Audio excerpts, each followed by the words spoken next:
TJ finally pulls away from me when we reach the parking lot and starts walking ahead, hugging himself. I follow behind him at a close distance, listening to him sob for a while. It isn't until we reach the road that he's finally calmed down enough to start sobbing. So this is alarming. I had a thought while we stopped to have dinner. You know feral TJ? Yeah. So like that's a bit alarming, but we've seen it before in another route. And like to add to the list of just outcomes and potential theories about Sydney and stuff like that. We know that Sydney would specifically bully TJ. Yeah. So what if like this could just be a red herring and them just praying credence to the original suspicions of Flynn and all that, but like what if TJ did kill Sydney? Like he just has little outbursts. Like he bullied him until he finally snapped, and then he just fucking killed him. Like he drowned him in the lake. That's very possible. Because like we've seen like he just fucking like that was not Chase. I mean, I think Chase was Chase was egging things on, and Chase was being awful, but TJ just broke Carl's leg. Like he in a kind of accidental sort of way, but like he did very much attack Carl. Well, and like. Yeah, he did very much attacked Carl. I wonder if this happened. I feel like it's something Chase would know, because isn't the story when Chase told the story, wasn't he the one that found TJ afterwards? Yeah, every time we from the very beginning we knew that TJ was the one that seemingly was, at least the understanding of everyone else was that TJ witnessed or was the first to find Sydney. Yeah. And in this, and I don't know if we specifically said that Chase found TJ, but when they find TJ, he's like, I think he's like on the edge of the water just staring out at Sydney's body. So it's ambiguous enough that's hard to say what happened. It's one of those things where like this entire time there's been so many like possessions and people acting outlandish that it'd be very easy to sneak in something like that with TJ and not have us think anything of it, because Echo's supposed to be doing this to people. So like him in other routes being feral or freaking out or having a meltdown is like everyone else is doing that too. So it doesn't seem like outlandish considering what everyone's going through. But it is possible that he's just been this way the entire time, and we as an audience member don't get to witness that because we just think that this is a part of what's happening like this week. Yeah. You know? So that is very possible. And it does seem like he doesn't remember, or he doesn't mean to do. Maybe he has a problem in this, like, kind of like how Chase has a problem, but TJ's problem is like he does things and like doesn't remember doing them, or has like emotional fits that he doesn't recall later. He definitely had some kind of thing where he like came down and then he was horrified. Yeah, that's the kind of like. So maybe he doesn't know he'd set up the scavenger hunt too. I mean, that would be a little bit of a stretch. It's not usually how these things work, but yeah. Oh, let's see. It isn't until we reach the road that he's finally calmed down enough to stop sobbing. I walk quietly behind him for a little while longer before finally catching up, walking next to him. He doesn't say anything, and goes on hugging himself, hiccuping softly every once in a while. I wonder if I should say anything, ask him about what happened, or even change the subject completely. Eventually, though, he's the one to speak first. I didn't mean to... He cuts off as he goes into a coughing fit. I rub him on the back gently. It's okay. You don't have to explain yourself after what he did. Do you think... TJ takes a deep breath, finally steadying his words. Do you think he really did that? I let the silence drag out a moment before finally replying. Who else could it have been? I completely understand why you went along with all those notes, but in the end, this was the only realistic conclusion we were going to get to. Yeah, I just didn't think they'd do something like this, especially Carl. TJ says Carl's name softly. I don't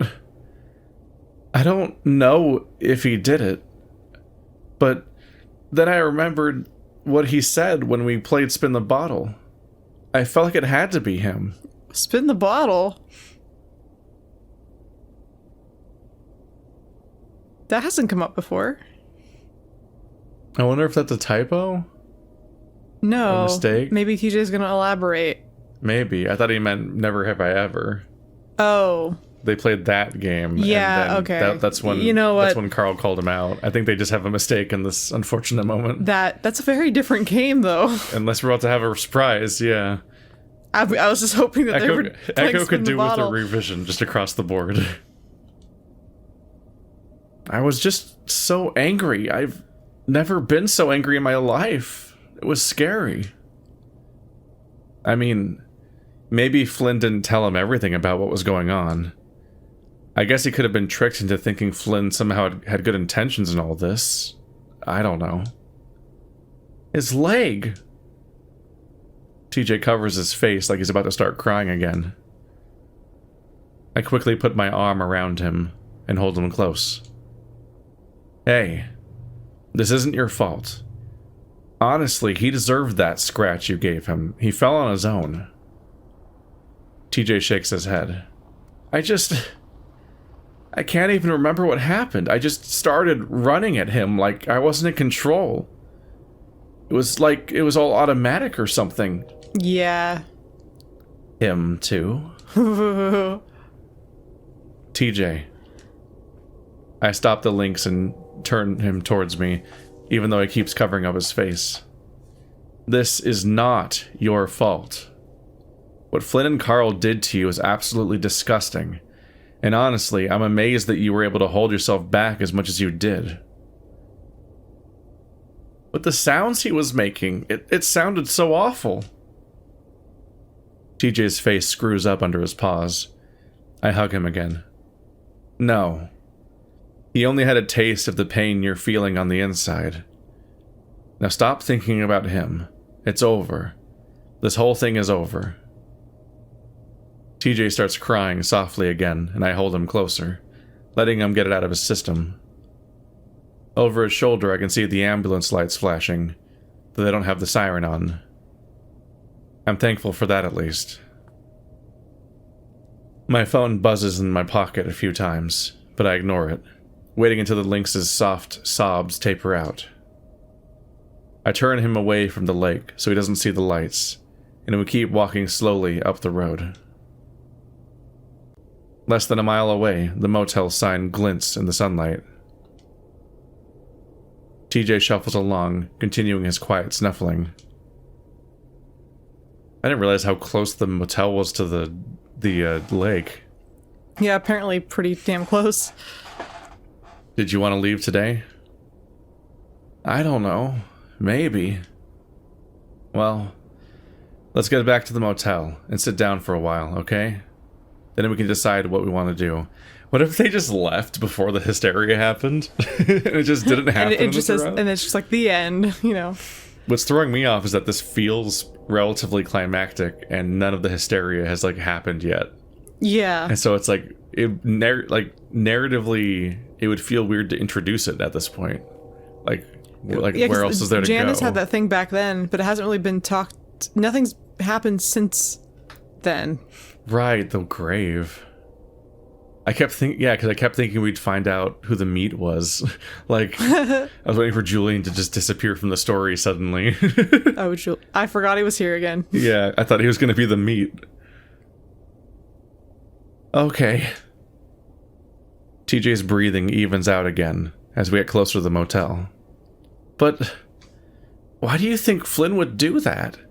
It doesn't make any sense. I shrug. Well, like I said yesterday, I think now that he knows he isn't going to get the answers he wants, he's just out to hurt us now. That's it, really. You were right. I guess I just didn't think he could be capable of that. I mean, you always see the best in people. There's nothing wrong with that. TJ doesn't respond, and we're silent for the rest of the way there. Ah. Ah. So they reached the end of their scavenger hunt, and we did not get answers. No, I'm a little bit like... We really have I'm a not little gotten perturbed. answers about anything. We don't know what was on the note that Chase tore up. I didn't get the confrontation that I wanted, which is when I thought TJ was going to get mad at Chase We for were so ready forging for the note. TJ's master plan reveal. Yeah, I was ready for him and to freak out. None of his and not in behavior this matches way. up with the idea that he did this. Now I'm really confused. Maybe he did just fucking do this all without realizing it, which is honestly kind of a bummer because I wanted TJ to be fucking crazy. I mean, he would. Like evil. Oh, okay. I was gonna say like that would actually be crazy. Well, yeah, but if he I want him he to be did like it. intentionally sadistic, you know. But yeah, I mean, I don't even know if it's sadistic, but it's just this grudge against somebody that did something traumatic to you potentially. yeah, like someone who was really fixated on something would do, like really vindictive, you know. But now I'm wondering if maybe he because I feel like he had to have done it. Even if he's not aware of it, because he subconsciously knows where everything is. Yeah, and everything he's about incredibly everything. suspicious. So, but he really didn't act the correct way. One of the things that makes him that. even more suspicious is Chase not suspecting him, because in a lot of cases, even when they're signposting who it might be, a writer will often not have the protagonist ever suspect that person. Yeah. So it's like there's like a gap. It's like the people he doesn't suspect at all are Jenna and TJ, and he doesn't have any reason to suspect Jenna, but like he I think he literally I think we suspected Julian briefly, but he's so protective of TJ and jealous about TJ that he's not even considering the idea that he could have done something. Well, and then if Chase is correct about TJ not having done it at all, then like I'm confused as an audience member. Like, it would make more sense narratively to have Chase suspect TJ and have it not be TJ than to have it very obviously seem like it's TJ to the audience and then not at all to Chase. Like, you know what I'm saying? Because it seems like usually you fuck around with it, but that is like very much not even touching it. And like us just being super wrong, but it seems I can't believe that the creators would be trying to telegraph anything else to us, because it is so telegraphed that it would be TJ that I'm confused if it's not. Like, how did you write it so much to be like TJ and have it not be TJ? So I feel like it still does have to be him. I now I'm just thinking he doesn't remember he did it, but it is not what I wanted. That's fine. The first thing TJ does when we get inside is lay on the bed and stare at the ceiling. I check my texts and see that they're all from Jenna. They say that Carl just broke his ankle and that he's going to be fine. Oh, I thought it was his like femur or something. I guess these are you technically. It's Jenna. They say Carl just broke his ankle and that he's going to be fine. Julian is driving me to the hospital so we can sit with Carl and bring him back when they're done. By the way, when they asked Carl what happened, he said he just slipped on a rock and fell. He said that's where the scratch came from too. I assume he doesn't want us to tell anyone about what happened. You should think about checking out early. I'm probably going to a friend's house in Peyton after this. I stare at the last text, wondering what exactly it means. She's going to a friend's house, and that's just it? Almost sounds like she's done with us. Yeah. The two of you just attacked and wounded your friend. I don't think she wants to stay in your hotel room anymore. Honestly, I'd be kind of upset after all this if I just want to go home. This is ironically the one upsetting thing that leads to everyone potentially just leaving Echo. Like a completely different outcome. I guess one good thing came out of this then. What, her leaving? Is he talking about being alone with TJ in a motel? Oh, yeah. Is that what he fucking means? After the day you've had, you fucking creep, like... Chase! This is not the time. Like, Jenna hasn't earned you being mad at her specifically so far. So I can only think that you're just like, oh, finally, I'm alone with TJ. Ew, I can take advantage of his vulnerability at this point in time. Carl's going to be fine. He told the paramedics that he slipped on a rock, so I don't think he's going to be, like, pressing charges or anything. TJ covers his face, and I hope he isn't about to cry again. But when he starts talking, his voice is steady and even. I'm going to have to see him before we leave. I don't want to leave this town like this. He sounds defeated, like he knows things are now ruined beyond any sort of repair. I suddenly feel a wave of compassion and love for the Lynx, the one purely good person in this shit town. I get up and drape myself over the bed next to TJ.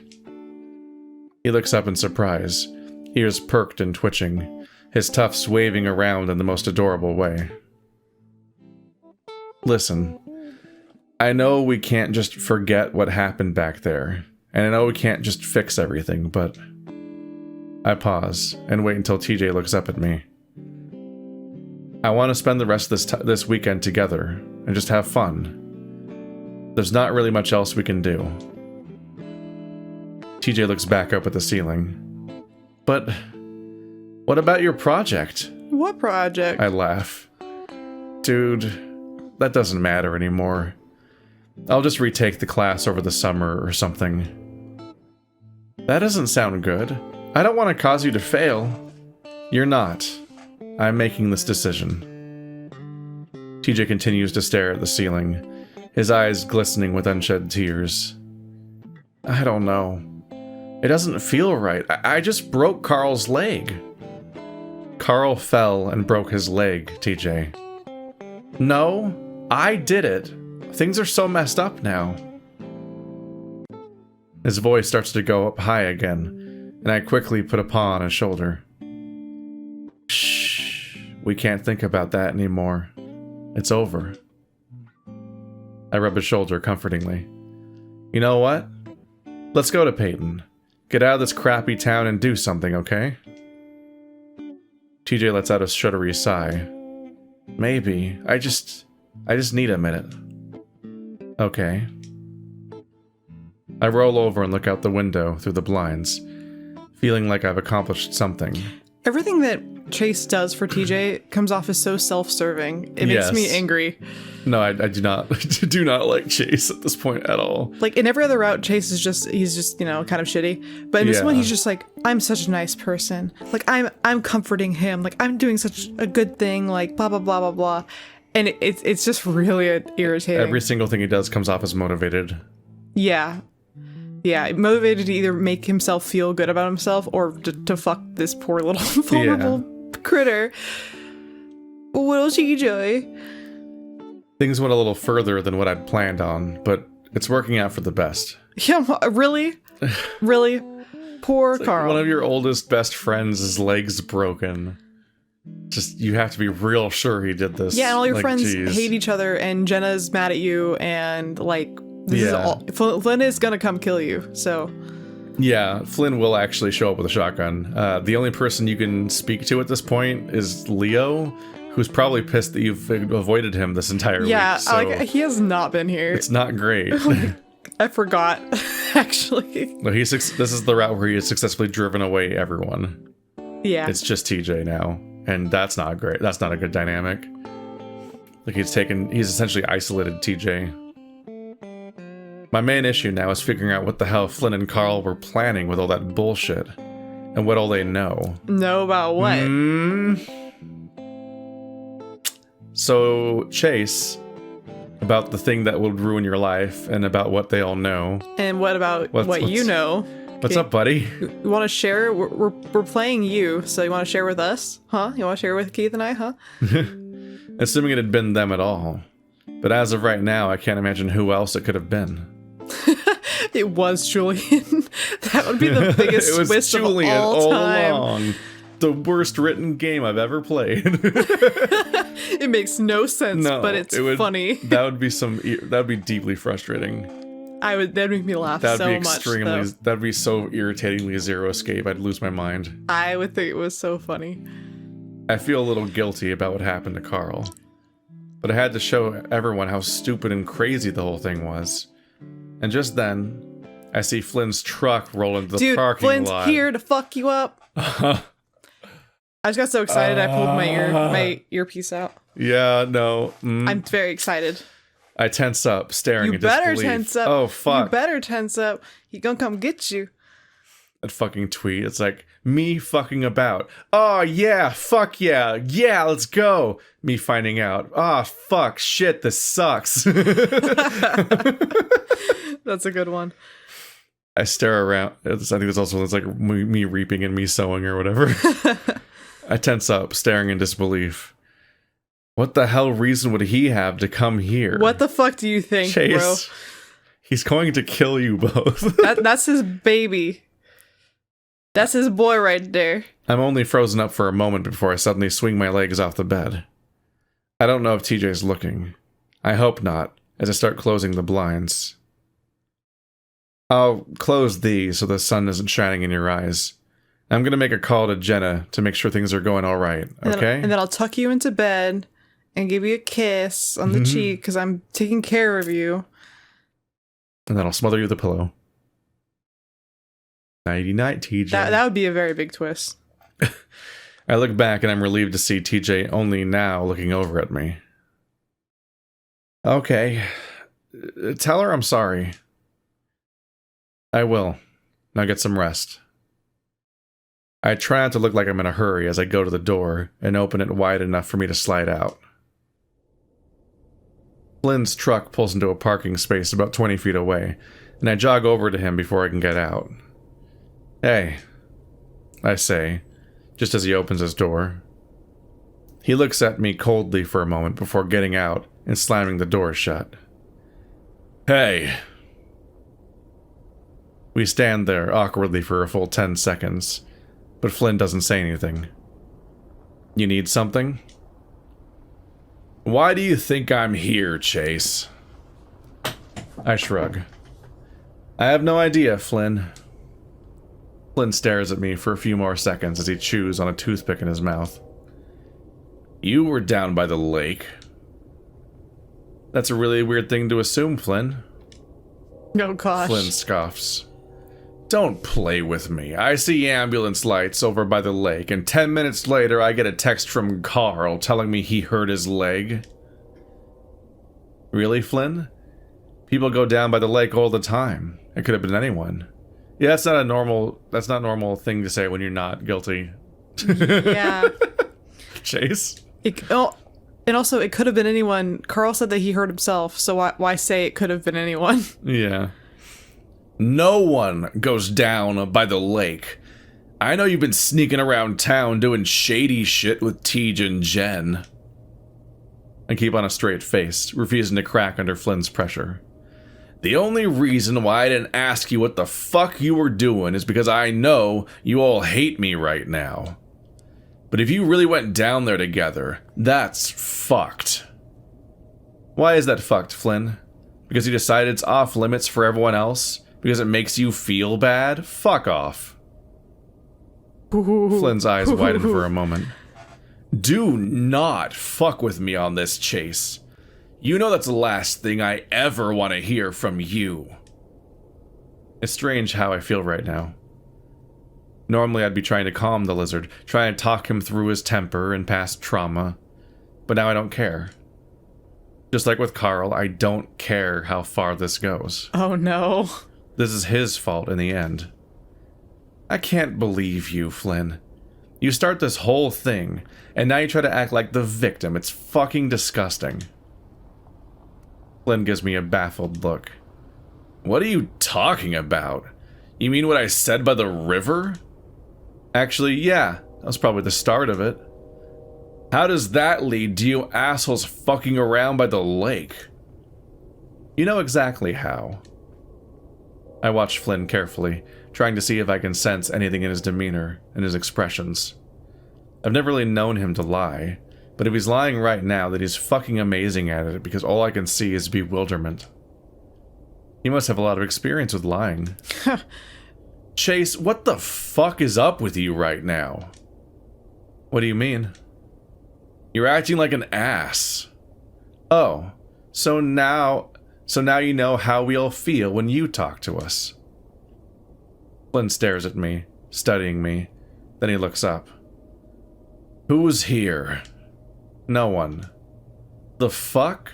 Where's TJ and Jenna? Not here. Flynn glances down at me. Well, I gotta take a piss, so can I come in? How does pissing always further the plot? You know, it's a really important plot device. If you really pay attention, you know, every movie and book, like, they always have a piss scene, you know? Like the way that he got attacked twice pissing and just Leo's route. And then he like pissed on himself when he saw a monster. Yep. And then he was pissing and he got caught in the bathroom. Remember? Well, he wasn't pissing, but he was in a bathroom. That's kind of close. The tiniest spoiler about Arches. It's still happening. There's still piss plot. Piss plot. It's still happening in Arches. I can't fucking believe it. I love me a good piss plot. I can't believe how much people pee in these games. I love how Stephen King incorporates piss plot into each one of his stories, and how Chekhov's bladder. Quentin Tarantino always has a piss scene, you know, just in every movie. No. We stare at each other for a long, long time. Finally, Flynn pushes past me. Well, I'm gonna give the door a knock and see if anyone's there. Maybe you missed them. I whirl around and follow him angrily. He doesn't want to talk to you. Flynn turns on me. Oh, so TJ's here then. Why didn't you tell me that? Why do you think, Flynn, you need to leave right now? Flynn glares at me. I know you guys are up to something. Having to do with Sydney. If that's the case, then I have every right to know. Flynn starts walking again. And he has every right to talk to me himself. I dart around Flynn and stand in front of the lizard, glaring up at him, bracing myself once again. Get out of my way, Chase. Leave him alone. Flynn pauses. All I want to do is talk. That's it. Talk and piss. That's it. I let out a mirthless laugh. After what you did at the river? Hell no. Flynn tries to push around me again. I grab his arm. Combat music. Quick, choose your actions. Turn-based combat. Kiss, kiss, kiss. I don't think that's gonna work. Damn it. Maybe in his route. After all this heartbreaking shit, it's really weird to think about then going on to play those other characters' routes. Yeah. Like, what if you do the TJ route, then the Carl route? Like, He swings, tries to yank it back, and I shove him back towards his truck. Leave. I'd be yelling right now, but I don't want TJ to hear us through the thin motel walls. I don't think he can avoid that. Yeah, I'm surprised. I'm sure he's hearing this already. I would just yell, TJ, TJ, and then like TJ maybe would come outside, and then he'd be like, "Okay, let's talk. You can't avoid it now." Don't fucking touch me. Get out of my fucking way. He tries again, and this time I grab his arm and yank him away, swinging him like Leo did at the river. He might be tall, but I'm kind of amazed at how easily I can manipulate Flynn's body, like a mannequin. Either that or I just don't know my own strength. Flynn rolls with a curse and immediately pops back up, taking an awkward swing at my head. He does lose every fight so far. Fucking little prick! I duck his punch and tackle him around the waist, knocking us both to the asphalt as Flynn grunts loudly. No. Ugh! I scramble up on top of the lizard and sit on his chest, pinning his arms under my knees. Again, he can barely move under me. Weak. Weak. I snarled down at him, raising a fist. Flynn flinches, closing his eyes and turning his head away. I pause, letting the tension build. Finally, I slowly lower it. Leave, Flynn. Otherwise I'm gonna cave your fucking face in. Damn, Chase is angry in this route. I'm tired of you bullying TJ and taking out all your problems on the rest of us and just being a miserable piece of shit all your life. I keep my voice low, almost growling like a canine. Flynn cracks open an eye, looking up to me in fear. I fucking hate you. I always have. And you deserve to have every single one of your fucking teeth knocked out for the way you've always treated us. Oh my gosh. I look back towards the door, but it's closed. Quiet. I look back down at Flynn. Leave, and I never want to see your ugly fucking face ever again. Understand? Flynn just stares up at me. I can see the fear still, and maybe even a little hurt. What happened, Chase? I don't say anything. I know he isn't going to fight anymore. I get up, and Flynn lays there for a moment, staring at me. Finally, he rolls over and gets to his feet, unsteadily. Then, without a word, gets back into his truck and starts it up. I turn away, finally, hearing the lizard pull out of the parking lot as I open the door to the motel. Well... Well, ouch. Another point. That was very tense. That's another point towards my theory of Chase attacking Sydney because of TJ. Yeah. The other point that's being my the time that he too. literally did that. Yes. Because there's also a flashback of him doing that to Sydney, and Sydney similarly just shutting down like Flynn did. Chase can be fucking scary is the fucking takeaway here. Yeah, Alex, I always kind of just thought Chase was a little bit of a bitch. Like, no, he just terrible at gymnastics. yeah. I mean, everything so far has led me to believe that he's very unathletic besides swimming. He's clumsy, but he seems to be a little shit. Well, I mean, I think he's like immensely, like I said, he's very spiteful in this route, like way worse than he's ever been. He's tenacious. And he's just been like, has so much hate for everyone. Well, this is rough. I'm never sure whether it's completely true or not, but the rumor supposedly is that Howley just quit writing Echo either after or during this route. He just hated, as if he hated being in this headspace or something, or it fucked him up somehow. But I'm never entirely sure if which stuff is like rumor or what's going on. Because he definitely jumps between projects. But I don't know. It can be a lot to read into authors too much. Although he did specifically say recently that on Patreon that he was going through some tough times recently in life, and that's why the Archer's final update got delayed so much. But he specifically said that he was going to incorporate that he was choosing to incorporate that stuff into the story, and actively using it, which makes you wonder how much certain parts of these stories are things that are him working through shit, or how much it might affect him to think about these topics or dealing with these characters. All I know is that after this, Jenna and Flynn's route were written by McSkinney. That's the order. And then he went on to write Ad Astra.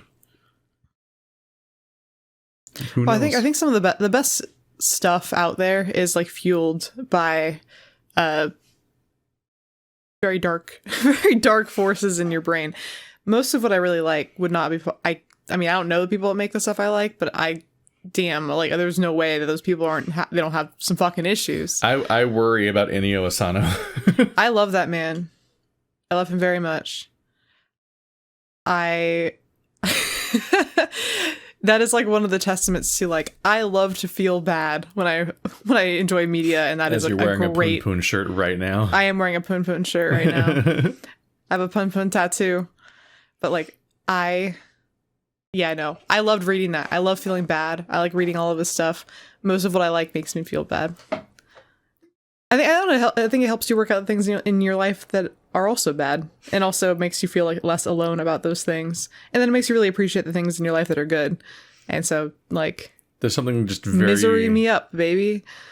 There's something viscerally upsetting about these. I talked about him being good at writing fights and stuff before, but this is the first time I've read a Howley story, I think, where there are characters that are irreversibly damaging their relationships and cutting them off and having fights designed for you to not ever see this person again. That's like very This is upsetting. very bridge Bernie. And there's a part of me that hurts.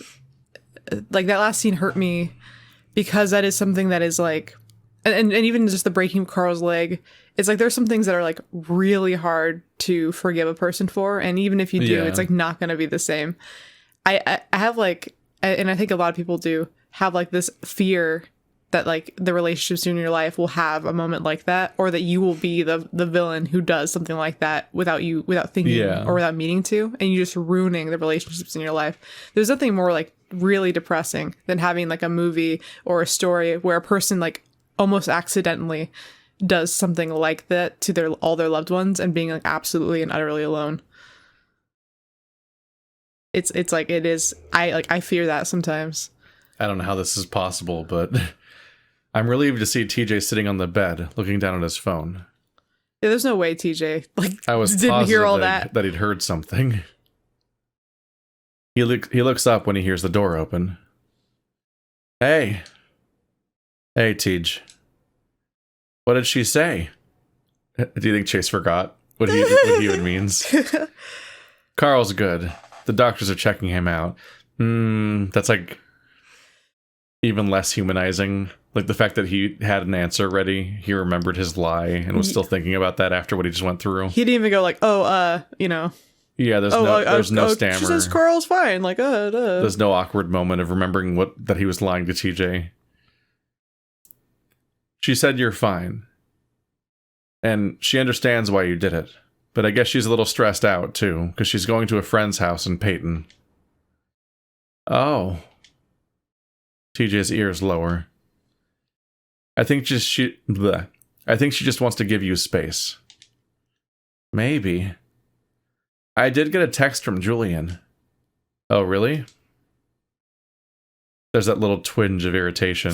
You're so fucking jealous of the like. Chase is hella mean this route. I'm telling you. I mean, I get. You don't have to worry about the deer twink. He's not a threat. Nothing scarier than the deer twink with the little pink text box. Yeah, she said she was going to stop by after he drops off Carl. I was thinking we could wait until then before we leave. To talk to Julian, at least. I don't think Carl wants to see me. Okay. I try not to let the anger creep into my voice as I sit down on the bed next to the lynx. And Chase? Yeah. TJ smiles at me through his puffy eyes and matted cheek fur. Thank you for being there for me. It means a lot. He's currently isolating you, and he's actually angry at Julian basically for existing. Like he's actively trying to get TJ alone. Like it's getting really distressing. I don't like it. It's late afternoon by the time Julian arrives to pick us up from the motel. Things are predictably awkward at first as the stag drives us out of the town in silence. I'm just happy that I've managed to sit between him and TJ again, leaving the lynx to stare out his window as the desert landscape passes by. Man, Chase has a lot of Leo's tendencies, is what we're learning. But with his weird, like, wanting to protect somebody else and also being possessive of them. Possessive and jealous and stubborn in this way. Like, I'm your protector. I'm your person. Being unfairly angry at people for threatening even just being friendly with their loved one. Like, he's reacting to Julian the way that Leo reacts to Jenna. Yeah, exactly. I watched Julian as his thumbs tap idly at the steering wheel before he suddenly sits up straight. I mean, Jenna's more to worry about than Julian. Yeah. Though. Oh, Chase, you left your camera in the truck bed yesterday. I forgot to tell you. He glances over at me and I nod. Yeah, probably should have remembered that.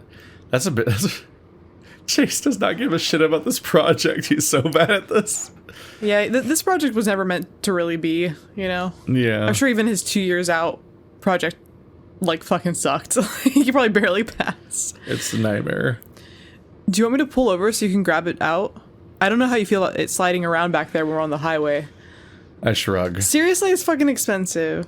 Should be fine. It's probably been through worse considering it's a crap rental from the university. You'll have to pay for it. Dude, don't disrespect the equipment like that. Julian starts tapping away at the steering wheel again. So, your friend seems okay. He'll need to rest for a few months to recover, but he didn't seem too worried about that. I snort. Of course not. Yeah, anyway, what was it you guys wanted to do? Julian leans forward a bit to glance at TJ. I just wish he'd keep his fucking eyes on the road. I nudge the lynx, and he snaps his gaze from the window to look at us. Huh? I was asking what you wanted to do tonight, TJ. Oh, huh. I'm not really sure. We could go see a movie, maybe. Anything out that you wanted to see? Not really. You know, I used to do this thing where I'd get a random ticket to a movie I'd never heard of before. I'd have no expectations, so usually I'd be pleasantly surprised. Oh, that sounds kind of fun, as long as it's not R-rated. Oh, goodness. Yeah, so the way I do... Why don't we go to the family plex? I cut Julian off, looking over at TJ. What's that sound? Sorry, my dog's got her tongue out while she's sleeping and she's like suckling the air. It's such a strange sound. She does this all the time. And it's like, I don't know if she's like dreaming about licking stuff, but she just goes like, she's like it sounds like Maggie's Binky from The Simpsons, where she's like, and it's really funny because she always has her tongue out when she does it. The family plex? Yeah. You remember that place, right? We'd go there as kids for birthdays and stuff. The old rundown arcade thing at the mall? Yeah. We gotta go to the mall this route, you know? TJ seems to perk up a bit. I haven't been there for like 10 years. That could be a lot of fun. If it's still open. I haven't been to that corner of the mall in a long time. It is. Yeah, my ex-boyfriend punched a pinball machine over there in a different timeline. Yeah. Well, alright then. Should we go there? There's a moment of silence before TJ shifts next to me. Yeah, let's do that. It looks just as creepy as it I did don't last like time. this room. Liminal space, hardcore liminal space. I will never enjoy this room. It's uncomfortable. Ugly carpet, weird thing that you sit on that I can't tell if it looks like a planter for plants, but there's carpet on top. What do you just sit on it?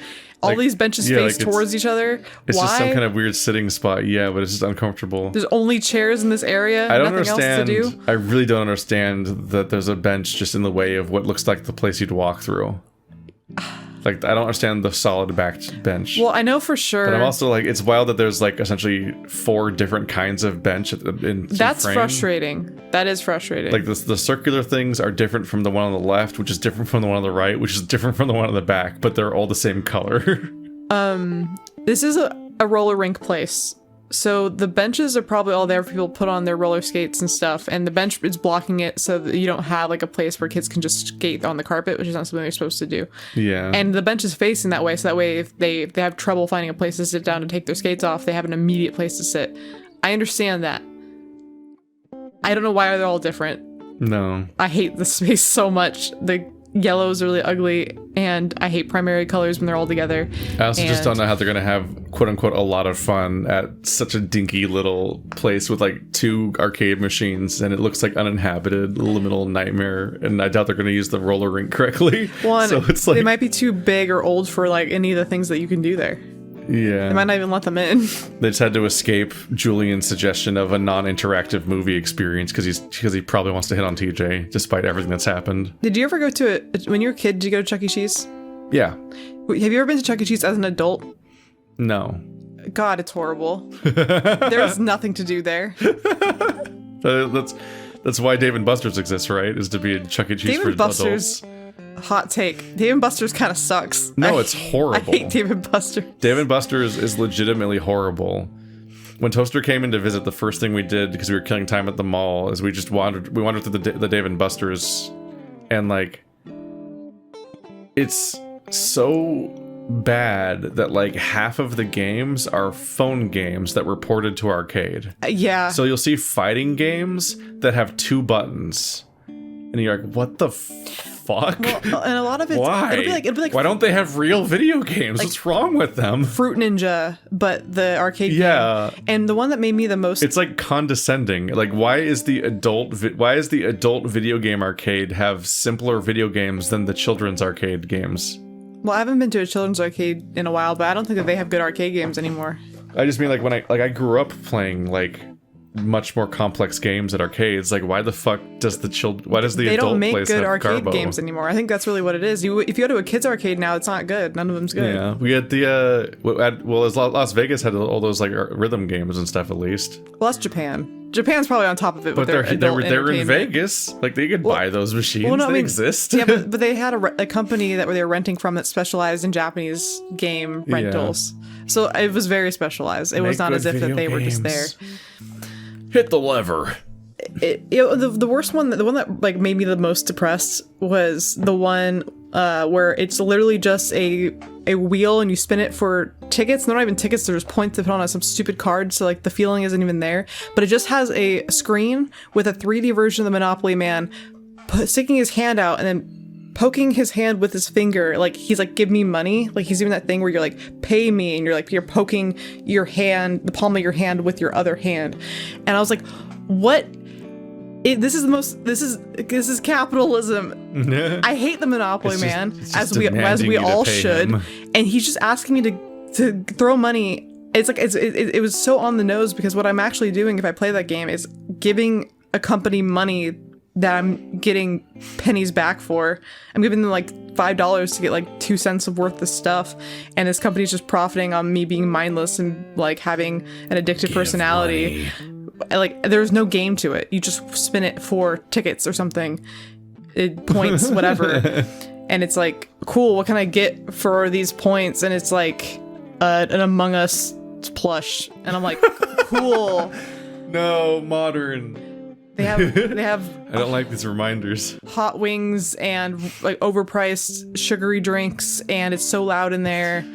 And I tried to take my little cousin there, and he just looked at me and he's like, I don't want to be here. And I was like, okay, good, I don't want to be here either. My little cousin's he's only, how old is he? He's like 13? Yeah, he's 13. And so he's just like, I don't like this. This is overwhelming. And I'm like, it is overwhelming, little kid. You're very smart.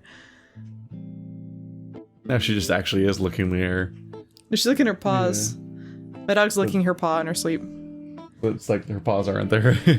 She's very, But it's very funny to me though that every time we get to this room we just have a visceral reaction. I hate this fucking room. This background is upsetting to us. Maybe the worst one of all. Yeah, dude. This is the true Echo, the true horror of Echo. Peyton's family flex. The McDonald's the tubes you crawl in where you find like abandoned French fries and ball pits that are disgusting and mysterious and probably get cleaned like once every 2 years. Never. Like the carpet with all the ugly pattern that like hides all the soda stains on it, and like you try to touch anything, it's greasy. I'm having like a flashback. Chuck E. Cheese as an adult, don't recommend it. He's just not as good as you remember. Between this episode and next, Stephanie's going to get counseling for this. Never try to catch me.